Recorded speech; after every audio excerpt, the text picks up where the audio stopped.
Hello hi everyone. ఈరోజు recipe వచ్చేసి పునుగులు అనమాట. బ్రేక్ఫాస్ట్ ఆర్ స్నాక్ రెండింటిగా తీసుకోవచ్చు. With left over idli and dosa బ్యాటర్తో చేస్తున్నాము.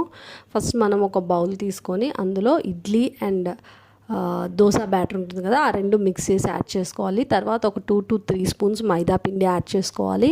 అండ్ అలాగే చిన్నగా కట్ చేసుకున్నటువంటి ఆనియన్ అండ్ పచ్చిమిర్చి యాడ్ చేసుకోవాలి. యాడ్ చేసుకొని కొంచెం వాటర్ యాడ్ చేసుకొని మంచిగా బాగా కలుపుకోవాలన్నమాట. కలుపుకున్న తర్వాత కొంచెం సోడా ఉప్పు, కొంచెం 1/2 స్పూన్ సోడా ఉప్పు అండ్ సాల్ట్ టేస్ట్కి తగ్గట్టు యాడ్ చేసుకొని బాగా మంచిగా మిక్స్ చేసుకోవాలన్నమాట. తర్వాత డీప్ ఫ్రైకి ఆయిల్ పెట్టుకోవాలి. ఒక కళాయి పెట్టుకొని ఆయిల్ బాగా హీట్ అయిన తర్వాత మనం ఈ బ్యాటర్ని పునుగుల్లాగా వేసుకోవాలన్నమాట.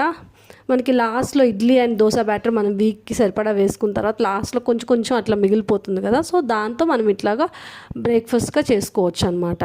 అంటే రోజు ఇడ్లీ దోశ తిని బోర్ కొడుతుంది అలా అనుకున్నప్పుడు మంచిగా గోల్డెన్ బ్రౌన్ వచ్చేంత వరకు ఫ్రై చేసుకోవాలి. అలాగే సెకండ్ బ్యాచ్ యాడ్ చేసుకోవాలి. చూసారు కదా, మనం దీన్ని పీనట్ చట్నీ అండ్ ఉల్లిపాయలతో సర్వ్ చేసుకుంటే చిట్టి పునుగుల్లాగా. Thank you so much.